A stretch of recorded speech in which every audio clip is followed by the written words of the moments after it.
Welcome everyone to today's edition of Road to Reason, A Skeptic's Guide to the 21st Century. I think it's November 17, 2013, and we have a great show.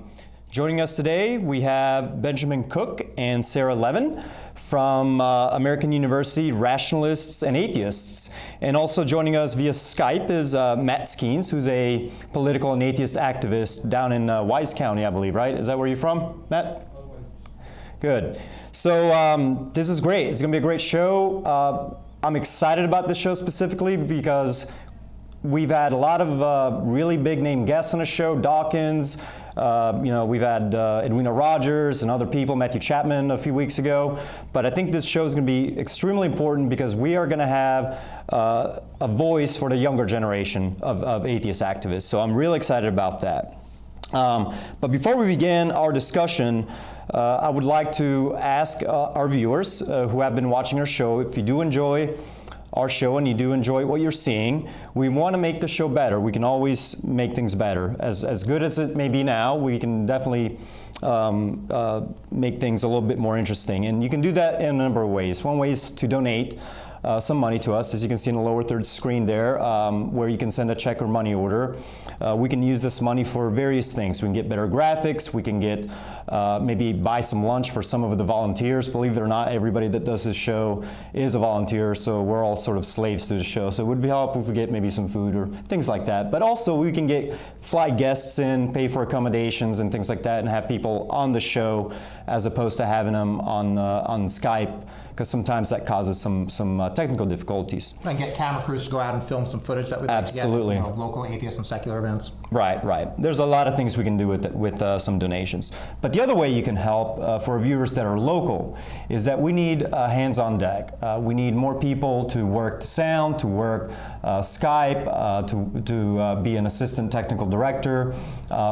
Fairfax County Public Access is a wonderful facility, state of the art. We're going to go in HD in about a year or so, but we need people to help us out. And the more people we have in the back, in the booth, the better the show runs. So if you want to volunteer, if you want to learn, there's classes here you can take. Some are free, some cost money, but if you volunteer, you can use credits towards paying for classes here. So if you're interested in communications, TV production, you can definitely come on the show and help us out. The other thing is we need more female hosts especially. We have a couple, but we would like to have more diversity, more younger people, maybe to be guest hosts. So anybody out there viewing who's in a communications degree, for example, at a university here local, GMU, Howard, American University, some of these other ones, Georgetown, you can definitely come by and check us out if you'd like. All right. Having done some of that housekeeping, I have one announcement really, and then we'll get into some news items. I want to let everybody know that if you're in the DC Nova area, I'm on the board of directors of an organization called Beltway Atheists, Inc. And we have a meetup called Nova Atheists, and we're having our 7th, I think, annual Festivus party, which is fun.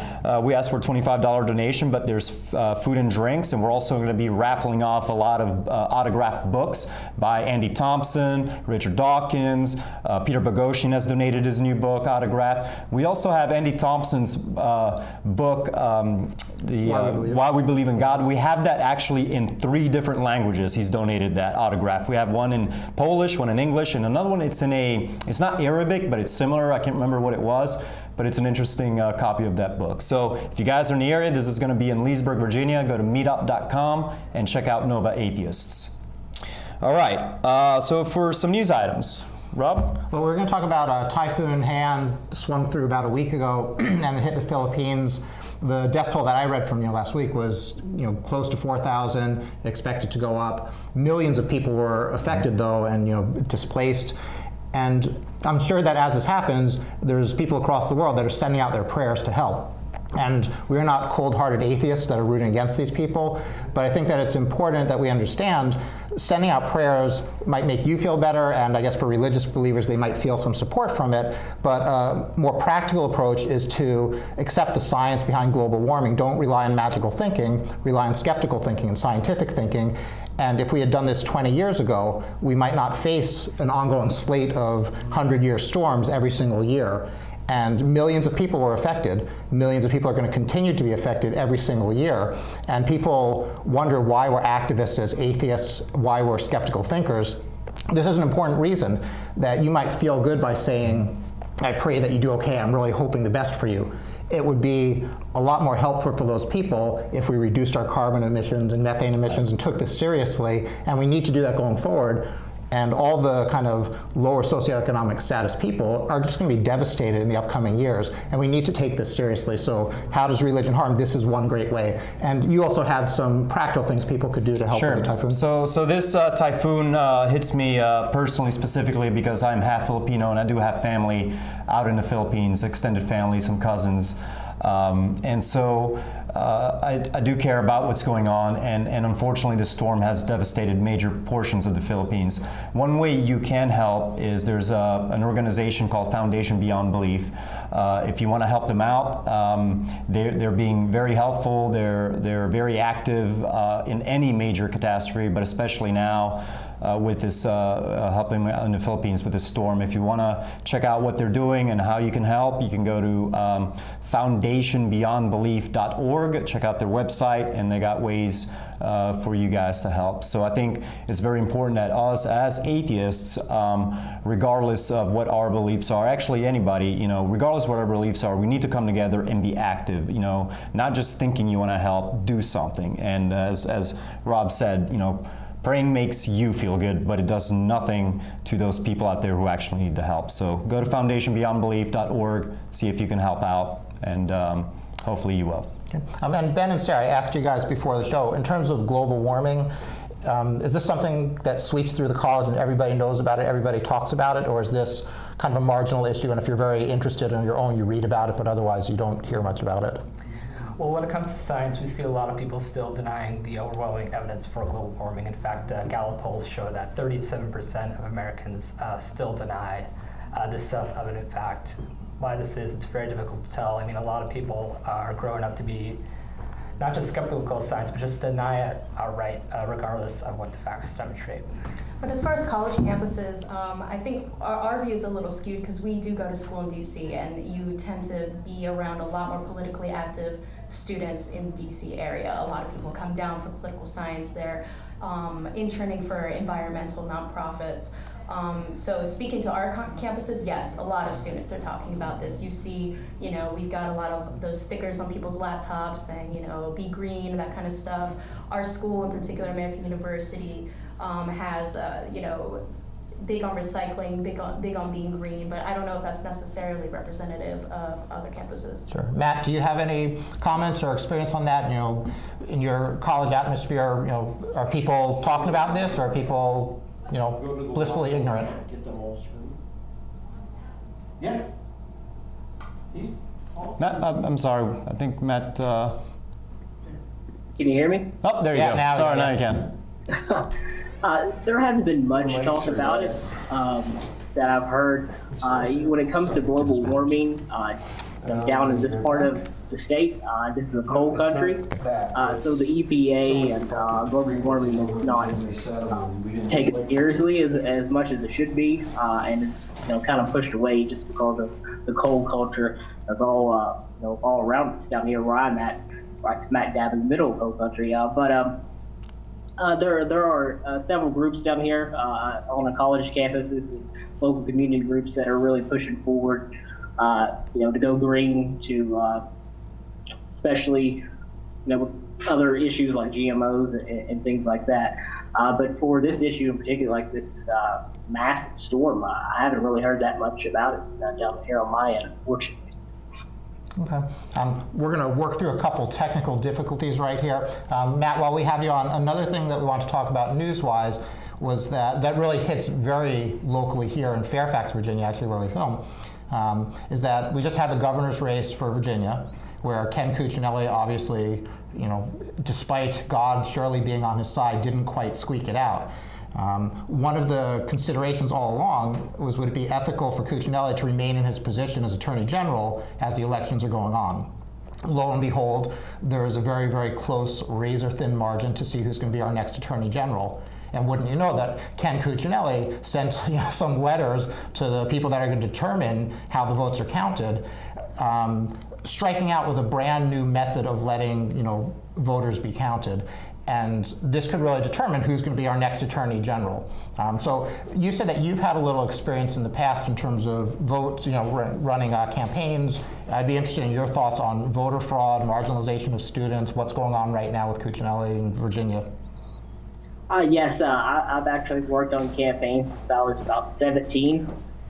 In volunteer capacity, and for the past 3 years I've been doing nothing but staff work and working and managing campaigns.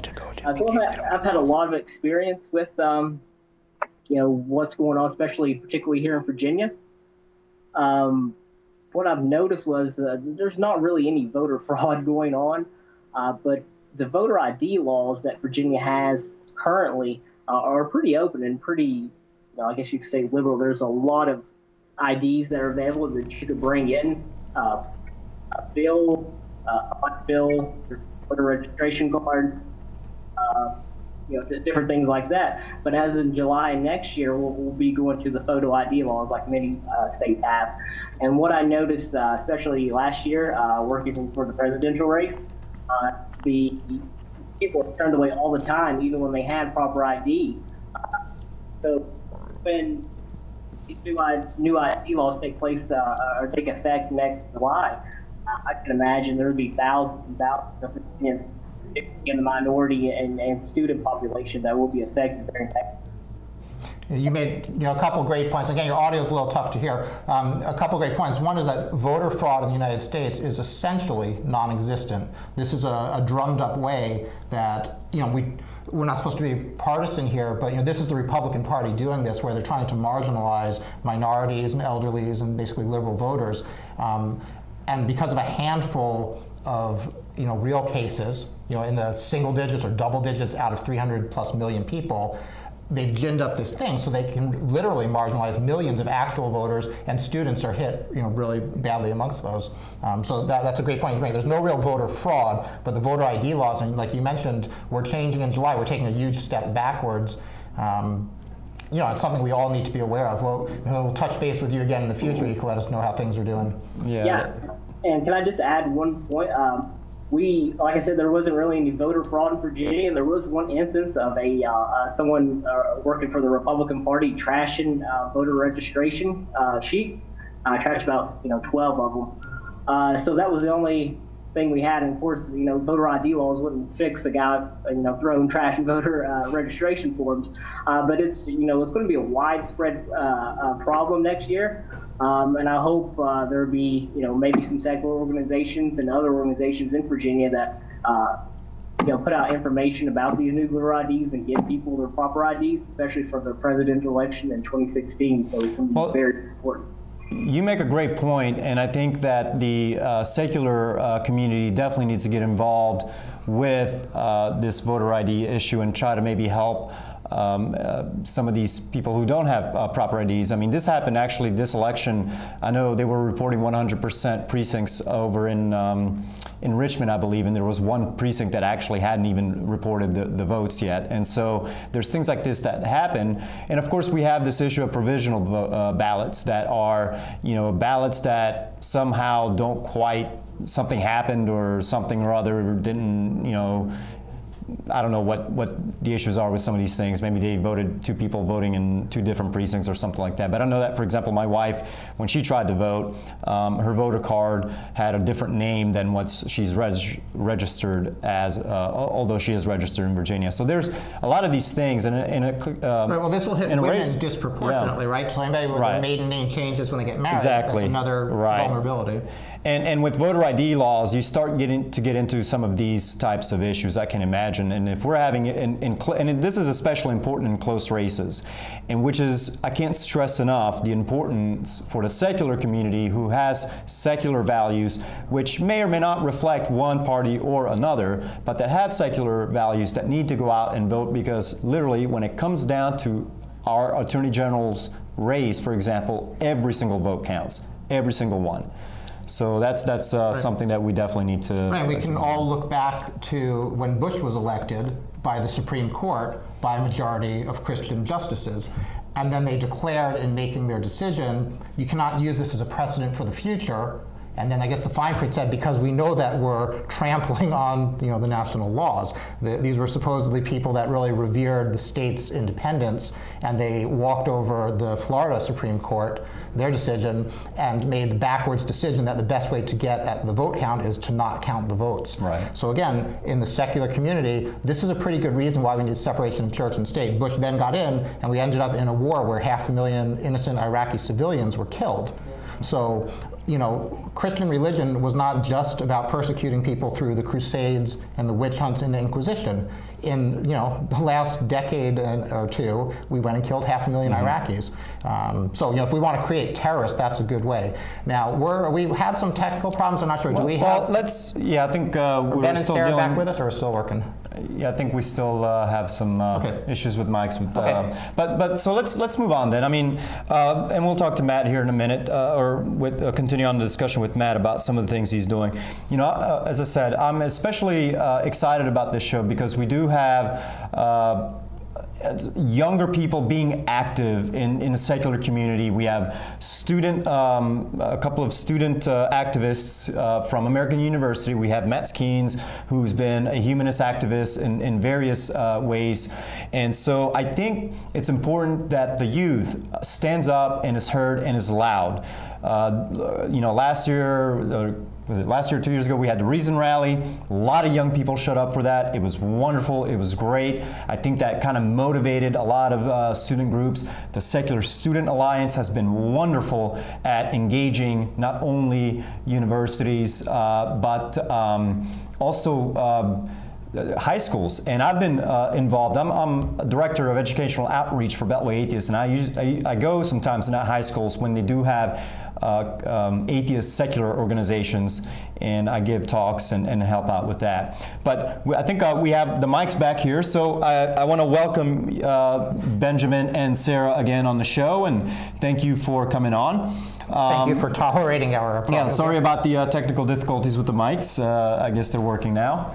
So, they're still not working. Okay. All right, Matt, maybe why don't you All right. take this moment and maybe tell us how you got into activism in the first place, what brought you into it, and then what left you from the political end back into more, secular.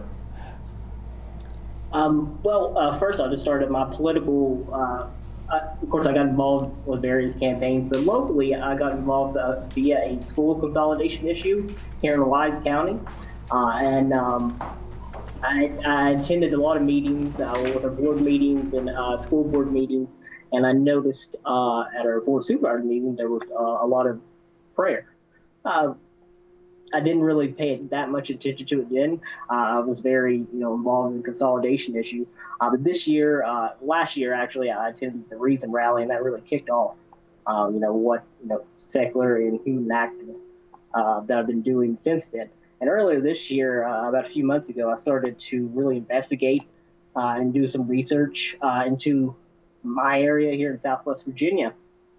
And what I found. Yep. Hello? You can hear me?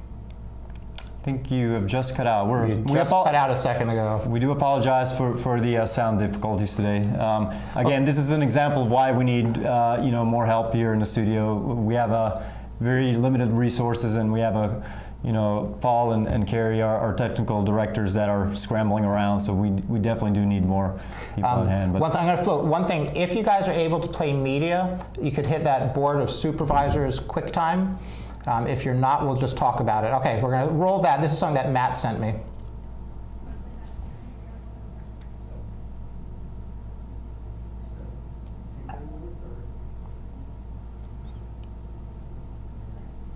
And Father, we thank you for this day, and we thank you for being so good to us, Lord. We thank you for all the blessings and all the promises, Lord, that we know that you'll fulfill.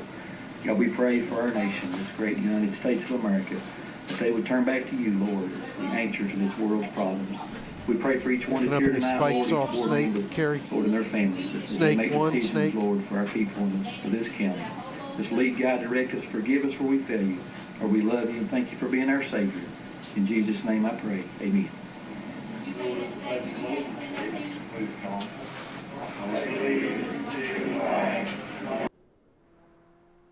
That was something Matt sent in for us. Matt, let's see if we have your audio back. Can you tell us what that clip's all about? Yeah, can you guys hear me? Yeah. Yeah.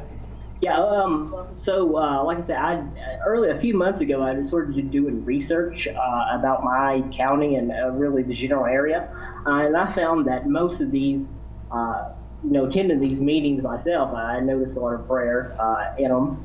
But I started looking it up on our county website, and all the minutes and agenda were on the site. So what I found, I just did, calculated it all up. And I found all the minutes and agenda that are up from the year 2000 until this year, 2013. And during that time span, there was 394 meetings of the Board of Supervisors. And out of those 394 meetings, 316 of them were open with prayer. That rounds up to about 80% of the meetings were open with prayer. To add to that, all 316 of the meetings open with prayer were all Christian.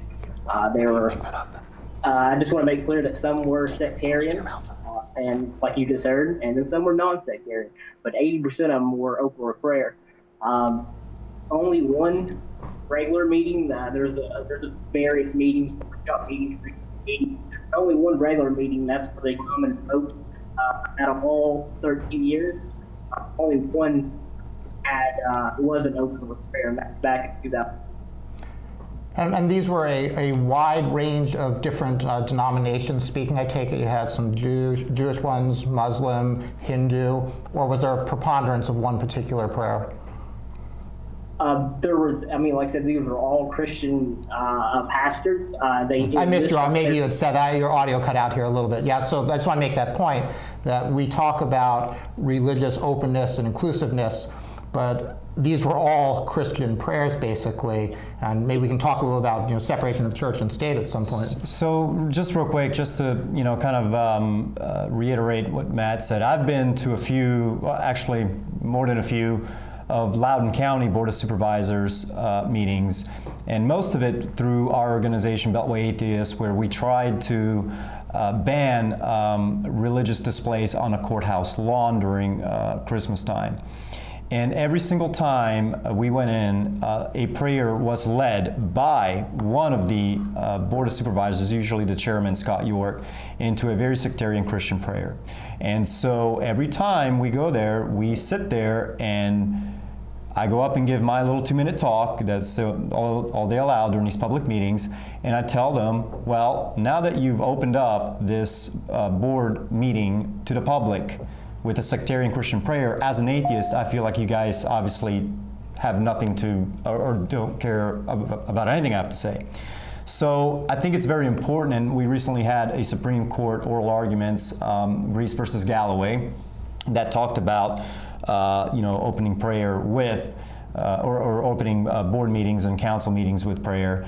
And I think it's very important that the secular community stands up and really gets involved, because otherwise we do get cut out of the conversation, and that's more I think the issue here.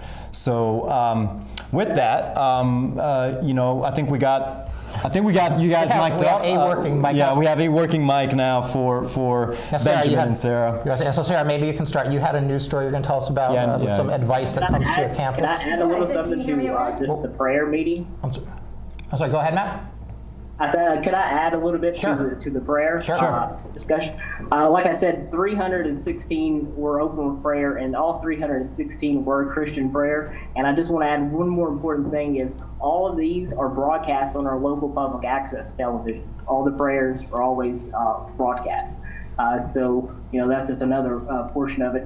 And people all across the state, or no matter what state they're in, they can actually request these through the Freedom of Information Act, or maybe just look online like I did and find out if their board is doing the same thing.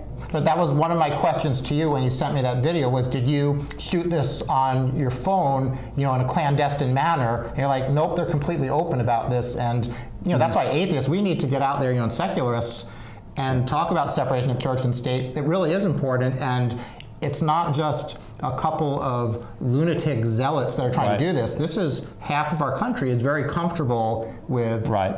Christianity pushing the political agenda, and that hurts a lot of people. Right. Sarah, did you want to add something to that? Yeah, can you hear me okay? Think so, yeah? All right. Well, piggybacking off of what Matt was just talking about how these prayers are being broadcast on public channels, that means that taxpayer money is funding this. And that's actually what I wanted to bring up, what happened this Wednesday at Richardson High School in northern Texas. This guy called Justin Lucadoo, I would call him Wackadoo, a motivational speaker, is talking to high school students in a very Christian town, mind you, about what makes you dateable. And he's telling girls, for example, this is a quote from his presentation, "The reason it's so hard for you to succeed these days is not because of guys. You're doing it to yourselves." To guys, he had the message, "Somewhere between the modern church and the feminist movement, guys turned into pansies." This is tax dollars paying for a guy to reinforce gender stereotypes to young adolescents. And so students actually walked out of the room, and parents were outraged. They were even more outraged when they went to his website, where you can take a quiz to see if you're dateable, and he has these dateable Wow. rules. One of them for girls was to know how to shut up. Okay. So, Wow. Well, that's interesting. Is there anything that the administration taken aback? Did they not know what they were bringing onto campus, or they were just comfortable with it? I find it hard to believe that they didn't know what they were getting into. This guy has spoken at more than 4,000 Wow. places, including a lot of public schools. I think they were just forced to apologize after these parents and students were outraged. So this is all very interesting. We do we'll continue talking a little bit about this and other topics, but we do need to take a really quick short break, and we'll be right back here in a few minutes.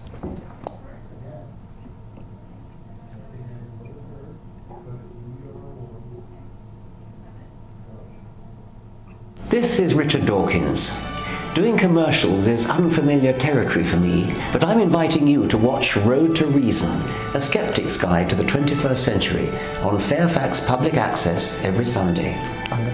Each week the hosts tackle wishful thinking, religion, pseudoscience, and the harm they cause, with a combination of facts, humor, and community involvement. They challenge believers to defend their faith and give you, the skeptic, a voice. With live call-ins for viewers and streaming on the World Wide Web, there's never a dull moment.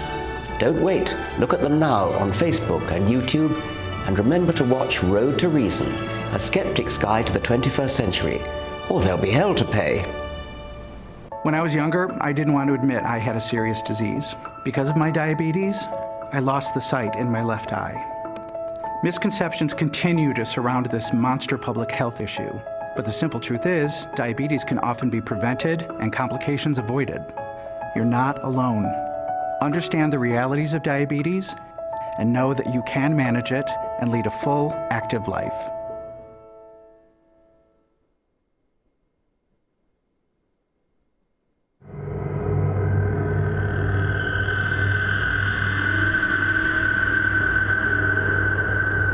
There's an alarming trend in the world today. Everywhere you go, people are saying that cinema is dead. But cinema is not dead. My name is Count Simon Gauntley, and on my television program, Count Gauntley's Horrors from the Public Domain, I make it my mission to resurrect forgotten film classics. I promise to dredge the sewers and ford the stagnant streams of film history to ensure that no film is truly lost to the ages. Count Gauntley and FPA, keeping cinema alive! Alive! Alive! Well, even though Joseph's been gone 18 months, we've made the decision to keep all his things as they were when he was here last. I finally just packed his toothbrush away like 6 months ago. It had been sitting on the counter in the bathroom. And I was cleaning the bathroom one day and I just thought, okay, it's time to put the toothbrush in the medicine cabinet.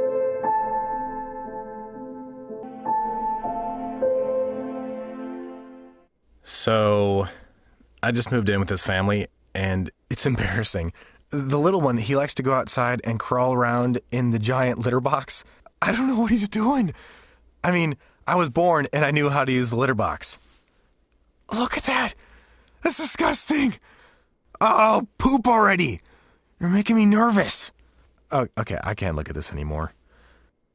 I really hope he grows out of this, for his sake. Welcome back. We've tried a few more microphone adjustments. We'll see how they go. Ben, I want to ask you, the stuff that Sarah just raised, is that just a women's problem and we shouldn't be concerned about it? Or do you think that's... Just as a reminder, what we were talking about was this motivational speaker going into schools and basically telling women how to behave basically in a dating situation. To listen to their man and Yeah. pipe down. So what do you think about that, Benjamin? What's your opinion? Well, we all have very different expectations of how we should act, what we should watch, what we should wear. So, I mean, we need to fight against this this idea that we should act a certain way. And I think Christianity and religion does that. Say oh, well, this is a sin and that's a sin, and we should try to be more broad-minded about how people should behave. So. Right, and we all need to sort of embrace this. Again, just like when Trayvon Martin was gunned down, that wasn't just a minority problem. That's a humanist problem, it's a human being problem. Everybody should be concerned about that. And the same when women are being told what to do. If we don't stand up now, someday that's going to come back to us, where each little segment is told what to do, or with women, half the population is told what to do. Ben, you also had a little news story about a soup kitchen and atheism. Can you tell us about that? Yeah, there was a couple of news stories in the past few weeks talking about soup kitchens in South Carolina and Kansas denying atheists working for the holidays. In this group, Upstate Atheists in South Carolina, they do a lot of community service, and it was just really a bummer for them and any other atheist groups who was denied just because of their non-belief. And also at AU Rationalist Atheists, we really try to involve other religious groups in conversations. We really try to learn why they believe and what they believe. So that's interesting, because I believe it wasn't just South Carolina. Is also a group in Kansas, I believe. Yeah. That was also denied. I believe the one in Kansas was for feeding Thanksgiving meals to the homeless. And basically the church organizations that run some of these soup kitchens and food banks really specifically don't want atheists to be involved. And to me, that's unbelievable, because I think in the good nature of being moral, right? If you want to be moral, you want to help people out, does it really matter what your beliefs are?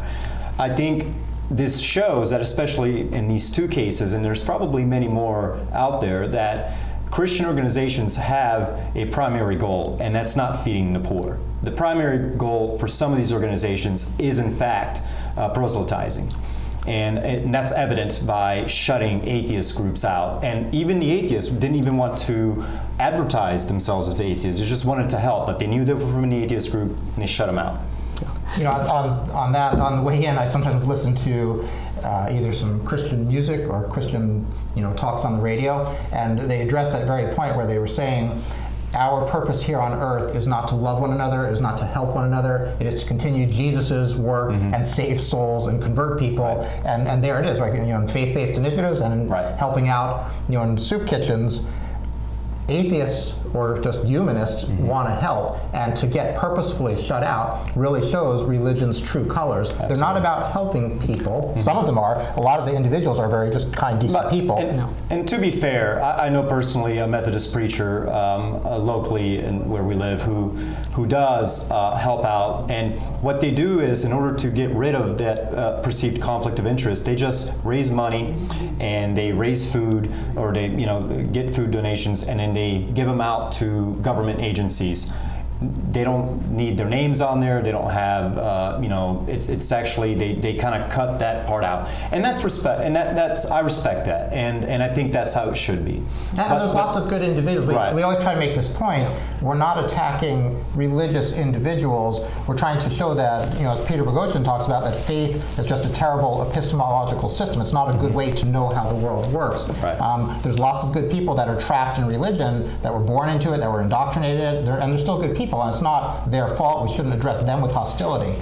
but it's perfectly fair to point out that if these organizations go out of the way to marginalize atheists and exclude you from trying to help, that we should abhor that, and we need to report it, and people should be, the ones doing it should feel ashamed of Absolutely. what they did. And I think that definitely needs to be some media attention to that. Sarah, did you have something to add to that? Yeah, I would just add, I think this kind of connects back to what Rob was saying about how we should respond to the tragedy that's happening in the Philippines. Instead of sending your prayers, think about how you can actually help. I think these groups shutting out atheists is shedding light on the fact that they're really more concerned with the afterlife and not this life. And what we're saying is, you can be of faith and be good, but you don't need faith to be good. You can be good without God, because the human suffering is compelling enough on its own to make you want to take action. You don't need God or Jesus to tell you to do so. Matt, you want to add anything before we move on? Yeah, I just wanted to add a little bit to the topic before about Justin Lukadu.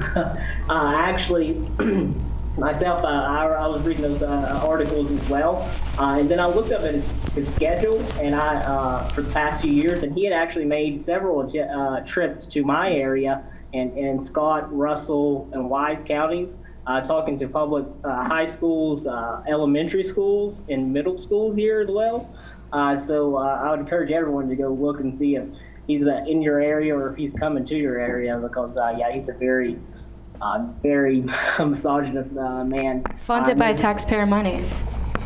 Right, that's another good point, that our tax dollars are paying for this, and that should not be, shouldn't be gone. So going back, Bellway Atheists think, I keep referring to that because I'm involved with that organization, but we have a motto. It's, we're good people, just not God people. And I think that kind of speaks to a lot of what we've been talking. So I kind of want to change tracks here a little bit. We apologize for all the technical difficulties today with the sound and the mics and everything. What I really want to do is kind of switch gears a little bit and talk about why I think it's important to have youth involved in a secular community, to have youth start student groups on campus. The Secular Student Alliance, again, is a wonderful resource for that. I can't stress this enough. And this is why we've invited Benjamin and Sarah here today to be one of the first of many, perhaps, student activist kind of themed shows. And also Matt Skeens, of course, I'm not sure if he's still in school, but he's certainly in the younger generation, coming on, being active, being out there. So I want to start out, first of all, and we'll start with you, Benjamin. Tell us your story. Were you always a Christian? And then, if not, how did you deconvert? And then how did you become active in leading up to joining AURA, or American University Rationalists and Atheists? Well, I was never a Christian. I was born and raised in a Reformed Jewish home. Both my parents were atheists from a very young age. Me as well. I became an atheist at around age 8 or 9. And then really, I didn't really talk about my atheism unless someone asked until college. Really just engaging in discussions with fundamentalist religious people really changed my views on religion, and just being able to debunk the arguments. So, and then really just finding AURA, finding a place where I'm in a community. I had absolutely no idea that there was an atheist community out there waiting for me. And the weekly conversations, making friends has been great for me and great for Sarah as well. So. So Sarah, maybe you can tell us your story, and then we can talk about your organization a little bit. Yeah, I was, I think I'm one of those few who was kind of raised atheist, actually. Okay. I mean, I also come from a Jewish background, but we don't identify with the religion at all. It's a kind of a cultural thing. So debating and discussing and criticizing and even laughing, about religion, including Judaism, was a regular part of our dinner conversation at home. So that's kind of my background.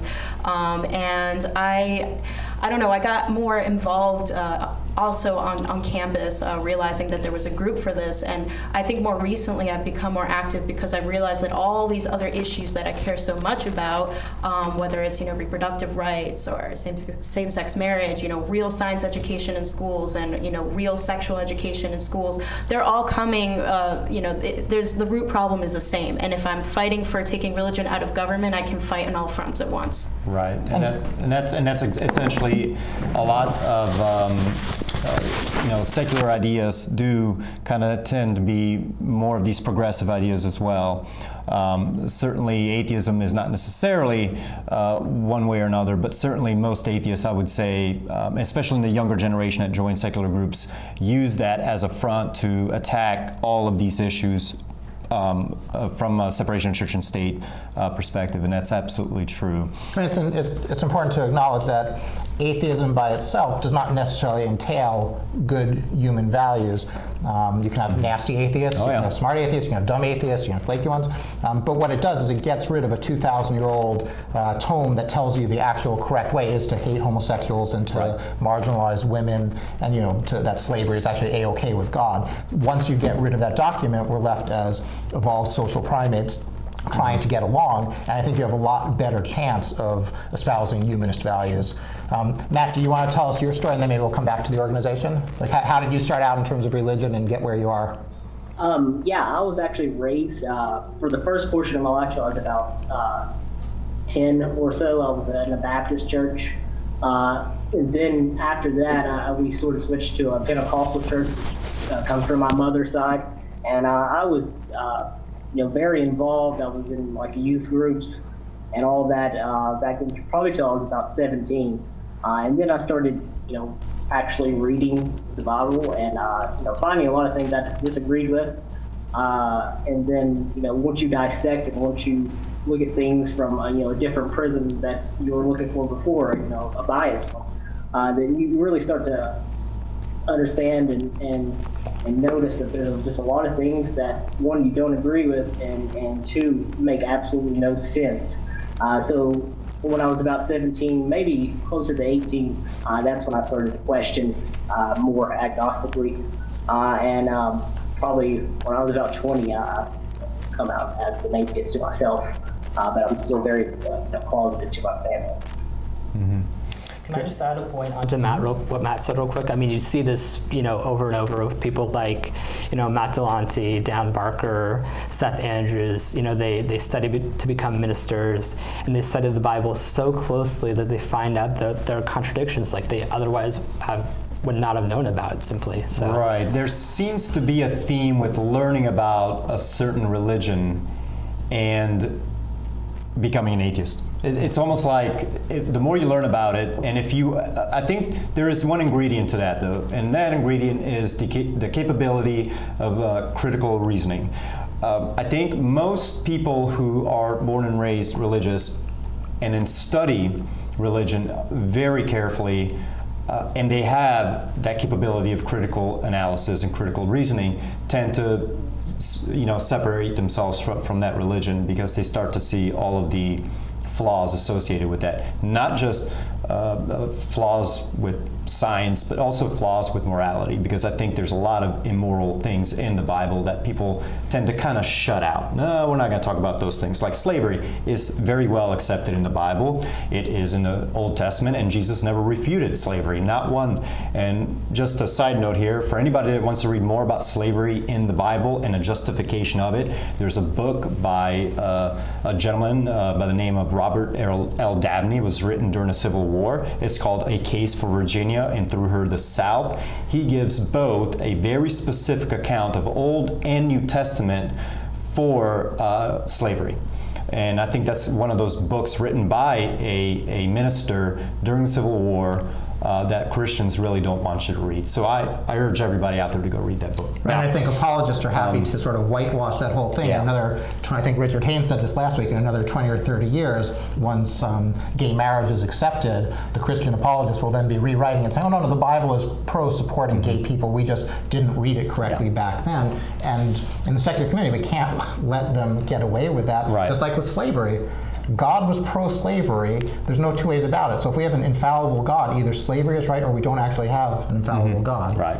Well, anyways, but that's I think we can have a whole show and a whole discussion just on that. And I'm sorry, one other point on what Matt said, if that's all right, is I think it's very interesting where with religion it's okay if you drift from one sect to another. It's perfectly acceptable to convert, to leave Catholicism, become a Protestant, become a Pentecostal, and shift to something else. But if you're an atheist, then you're evil. So as long as you believe in some craziness that's tangentially related to mine, right now we can all get along. It didn't used to be like that. All the sects used to fight and shed a lot of blood. There's a new album by Sickness. We had him on the show a few days ago. He's a atheist hip hop artist in Utah, and he actually has a song about what you just said about evil atheists, But anyways, okay. So I wanna really talk about Aura, and then maybe Matt will talk a little bit about what you do just in general. I know you've given us a lot of information already, but okay. So Aura, what do you guys do? How is it structured? How many people are involved? And Benjamin, if you want to start with that. And then... Yeah, well, at Aura, we worked diligently to promote science, skepticism, and social justice, whether it be gay marriage, abortion, etc. And the separation of church and state is, of course, one of the main things we focus on. But we also try to really involve other religious organizations. In fact, for next semester, we have, Christians, Muslims, Jews. We're giving like an entire day to just focus on all these religions and really trying to learn their Holy Scripture and be accepting and tolerant. And did you guys found this organization, or did you resurrect it? No, I would say we resurrected it. I like that language. It was founded in 2008 by a few people, but one of them is actually now a lobbyist for the American Humanist Association. Okay. His name is Matt Bolger. Thanks, Matt. We are now resurrecting Aura, and I would add that we also, provide a community for non-theists and for secularists, which is really important because a lot of people, when they're leaving their faith, they're looking for that alternative community that their faith used to provide. So we do that as well, and we mainly do that with our weekly discussions. It'll be a variety of topics, and we encourage students to take on something that they are interested in or know more about. We also, as far as structure, we have an amazing advisor who is kind of our partner in crime. He's the humanist chaplain at Urashus, an atheist. He is an ordained rabbi, but also an atheist. So he definitely brings an interesting perspective, and he does a really good job of moderating our discussions when they may get a little heated as well. No, that's good, and that's great. Maybe we can have him come on the show at some point. It's interesting. I have a special place in my heart for student groups because I started one, co-founded one with a friend of mine still, Roy Roberts, at VCU back in 2006, I believe. And I know how difficult it can be to start student groups, and I know how difficult it can be for many reasons. Being accepted, first of all, at the university. But B, it's also difficult to juggle school and everything else and then run a student group. So can you guys maybe give us some insight on how you do that and how successful you have been, and maybe some tips for some of the other student groups out there? Well, I could definitely talk about this. I was actually tabling for a couple hours for Aura at the Student Involvement Fair. And we did get a lot of ugly looks, even though we say, we try to be as accepting, as open as possible. In fact, there was a rumor going around that we were, quote, burning Bibles. No such thing happened. This is just one of the negative stereotypes and the social stigma of being an atheist. So we try to improve our image by promoting positive atheism. Right. And Sarah? Yeah, another way that we kind of try to fight that stigma is we're trying to recruit our natural allies in the movement. We're making the case to them, your issues are our issues. They are secular issues. So, for example, we're trying to bring Dr. Marty Klein next semester, and we already have geared up our co-sponsors, our Queers and Allies, the Wellness Center, the Women's Gender and Sexuality Studies Department. For our audience, can you tell who Marty Klein is? Marty Klein, excuse me. Okay, so Marty Klein is a big advocate for comprehensive sexual education, and he makes the case that compromising the rights of sexual minorities is not just an issue for the gay community. It's an attack on everyone's right to lead an alternative lifestyle. So we really want to bring him because, one thing you can do to get students to come to a talk is talk about sex. Yep. It's true, but it really is, the reason we have so many people on board is because it really does reach to so many different audiences and can pull in those people who aren't necessarily involved in the movement for LGBT equality, but it makes the case to them, this is why it matters to you as an individual. Sure. I'd like to touch on a couple of those points. First, I think it's very important that we understand that this group existed before you guys, and then died basically, or wasn't, right? And so you really need constant activism. It's not good enough to say, okay, we started this, our work is done, the future is safe. If you guys didn't come along and sort of take up the reins, then your fellow atheists won't have a social outlet, they won't have a place to go. So it's really important. We really commend you guys for the work that you're doing. And you guys are the hope of the future. It really does depend on this younger generation. And if I could just add, because you did ask for tips on how we can prevent these things, Absolutely. to prevent a club from dying, first of all, recruit freshmen and sophomores and give them a lot of responsibility. Let them take control, and if they're really excited about a certain event, have them do it on their own, so that they can really feel like they're involved, and when it happens and it's successful, they're like, wow, I want to keep doing this. Right now we have a freshman who's involved, and she told us flat out, she's like, by senior year I want to be president. So find that new blood and give them real substantial work to do that they're excited about. Yeah, and the senior members, it's very important to be advisors and role models for them. That's the same thing that happened to my group down at VCU, United Secular Alliance. It was doing well, and now it just kind of sizzled out. And I'm trying to help them kick it back up. We were hoping to get Dawkins down there. Unfortunately, Dawkins had better things to do, like go in front of Congress and lobby Congress, which I can understand why that kind of took precedent. But yeah, I think it's important, as you said, recruiting the freshmen, give them responsibilities, and work as a mentor and help groom them into becoming an activist. How many people are in your group right now? Well, we mentioned that we have kind of our weekly discussions, and I would say on a good day we get maybe 15 people. On the off days, it's mostly just our officers plus a few.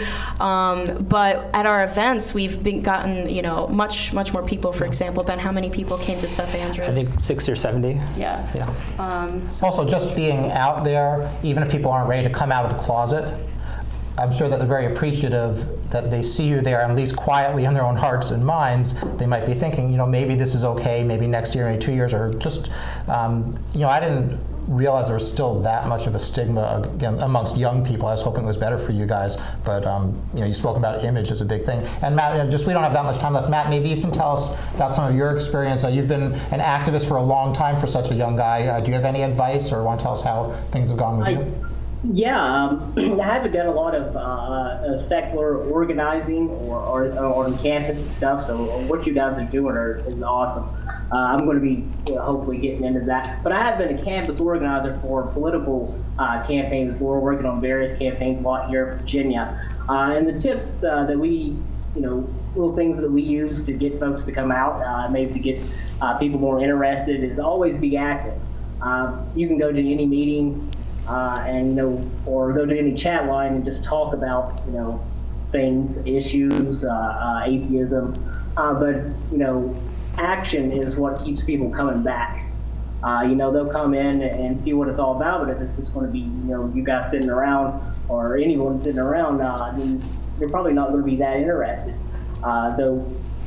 Excluding the few faithful. Other things would help probably with image.